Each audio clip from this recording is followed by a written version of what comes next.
Hey there, toy collector friends and Star Trek fans alike. This is the time traveling toy collector. Welcome back to the channel. This is very exciting. This is the Hero Collector Eagle Moss USS Cerritos from Star Trek Lower Decks, the animated TV series. It's the California-class Starship, as appears in, as I mentioned, the animated Lower Decks TV series, and the first entry into their news line of animated starships. It's an interesting design, and we'll talk about the level of interesting design in a second. I'm just going to sort of rotate it round for you here slowly. It's a little bit top heavy. By top heavy I mean front heavy, so I may well have somehow got my clips in the wrong place, which could be as every bit as painful as I've just made that sound. But it doesn't sit quite as comfortably as some of the others, and so I have had a little bit of a pinch on the saucer section from that stand, and I'm very mindful that I don't want to inadvertently launch the ship from where it is in some kind of unhelpful and unsafe fashion. I will take it in hand shortly, but I just wanted to give you a bit of a full rotation so you could take in all of the initial detailing and get a first sort of initial feel for what this ship looks like, at least from this elevation. As I say, I will pick it up in hand momentarily. You can see the design of the California-class is a bit composite of things we've seen before, and also quite different. So we have the main saucer section front and center, as we can see very, very clearly here. The twin nacelles, which is, you know, a pretty common feature of Starfleet vessels. Again, not too dissimilar. They are on a couple of struts that keep them below the saucer section rather than upwards and behind. And interestingly, I'm tempted to call it a secondary hull, but that's more from pity than anything else. The engineering hull, the engineering deck, sits here between the nacelles, and disconnected entirely from the main body of the rest of the ship. And we can see some lovely detailing in the nacelles there, particularly around the use of the translucent plastic. And if I bring it round a little bit further, you can see it does have some really nice surface detailing on that saucer there. You can really see, and let's see if I can get in, if I can zoom in a bit more on that saucer section for you, to have a bit of a look at the bridge area, because there's a really nice sense of lighting details picked out around the bridge area. And if I turn it round a little bit more, just a little bit more, so you can get to see some of that bridge detailing, which I think is really, really excellent. You can also see the registration details for the ship, the USS Cerritos, NCC 75567. And this really lovely surface detailing and this repressed area here, which I really do like. I think it's a really interesting, different, and effective design of ship. I'm going to pan down a little bit here as well, so you can get a look at those nacelles, which, as you can see, as mentioned before, that translucent blue, that now well recognized blue translucent plastic, is a key feature of both the nacelles there. So there's no real design surprises. But what I do like here, and I'll sort of gradually zoom back out again as we go up, but what I do kind of really like here is the way they've kept the stylings of this ship very much in keeping with the artistry of the series, you know, because it is an animated series. All of the ships are animated themselves, so it's a real it's a real tribute, I think, to the ship as it appears on screen. Now there may be, and others will probably be better placed than I to comment on this specifically, but there may be some variances between how it appears on screen and how it appears here in hand, down to the hand painting and the detailing that Hero Collector put in place for this ship and these models. But at least for me, the aesthetic is such that I'm not distracted by any of those minor variances. I'm going to pick it up now because I think it's going to be really good to get a chance to see this. And you see it just pops out very, very loosely, which is for me a little bit of a concern. I'm going to push that back because we're not going to worry too much about that for now. We're going to worry about this. So this is the saucer section. Let me move that completely so I've got some freedom of movement. And we can see the saucer section very nicely detailed there. Some of the polystyrene foam has remained on the saucer section.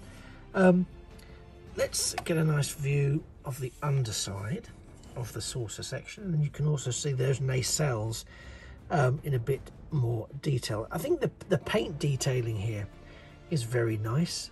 You know, that lovely yellow, if you think yellow is lovely, and not everyone does, but that lovely yellow detailing around the saucer section. The phaser bank is there. These nacelles, they're quite they're quite long. They're not perhaps as long as the Enterprise E, but they're quite long. But they're beautifully detailed. They're beautifully detailed with that blue transparent plastic that is all across all sides. The Bussard collector segments are slightly different than we've seen on other ships. I'll get some light on those there, so you can see how they manifest on the model, which is pretty screen accurate, I would say. I'm sure others would possibly want to disagree, but I really like how they look. It's a little bit of a shame because of how the saucer section sort of overhangs the nacelles. Unless you've got some uplighting, they are a little bit lost in the darkness, much like that deflector array there. If you can see, let me just get my handy pointy pen. The deflector array here, very easy to get lost in the shadow of the saucer section. Again, very nice, very nicely presented. The colour scheme really exudes that from the on-screen animation, and that's one of the things, as I say, I really am taken with here, is just how well, from my recollection anyway, and I haven't studied it hugely, but just how well the paint scheme, the colour schemes, etc. for this ship do match up with its on-screen persona. And I'm really pleased with that. It does feel fragile around these struts, but then it usually does. This is the, again, I've not had a chance to show you this, so I'll show you this. This is the back end of the nacelles. You can see some blue plastic filling in there, translucent plastic again. It's not the nicest finish. It feels a little bit, they feel a little bit rammed in. And it is, when taking photos or model shots of some of these ships, sometimes it is a really cool angle to get a reverse angle of the ship zooming off into the future, into the distance. It feels a little bit incomplete here. Then we have the Starfleet insignia.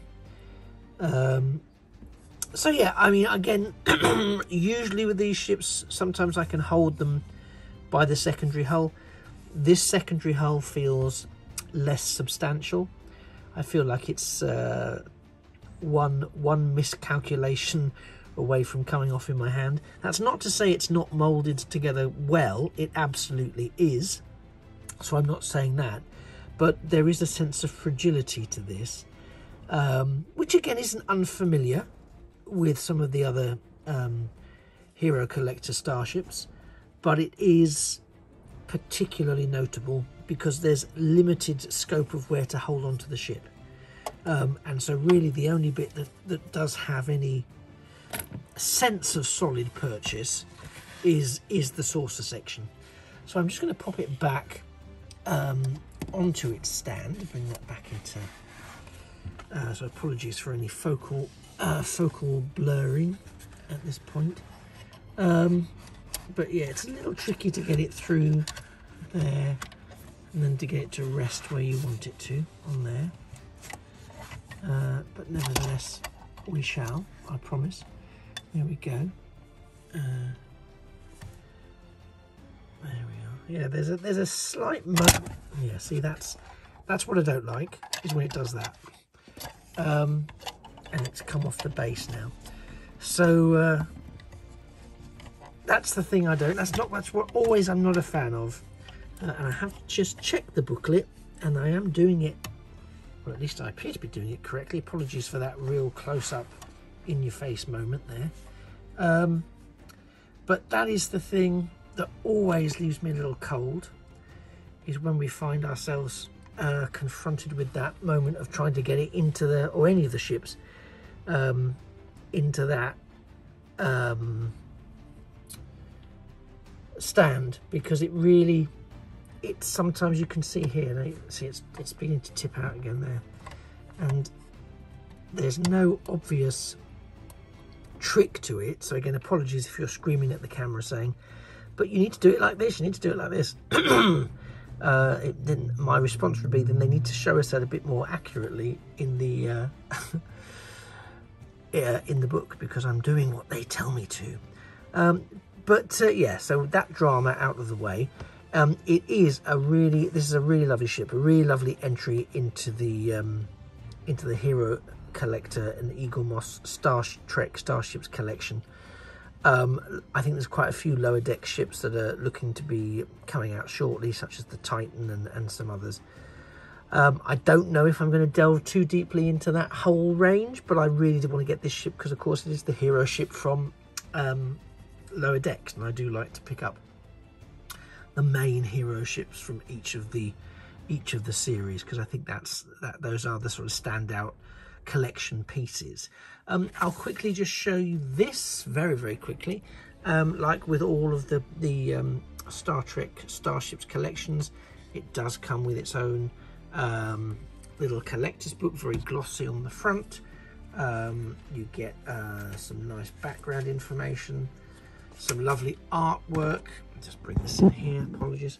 You get some nice design artwork, some concept art as well throughout the booklet.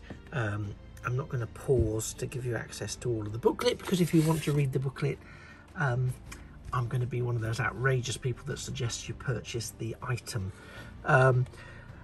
Would I recommend this piece? Well, again, it's a bit of a no-brainer for me. If you're a Star Trek Starships collector, you're going to want this, because it is a lovely addition. The colour scheme is really true, in my view. It's really true to the animation as it appears on screen. You do get a nice feel for the ship. Again, there are some areas in the ship that we may want to be a little bit more aware of in terms of pressure points. So again, I wouldn't hold it by the secondary hull or the nacelles necessarily.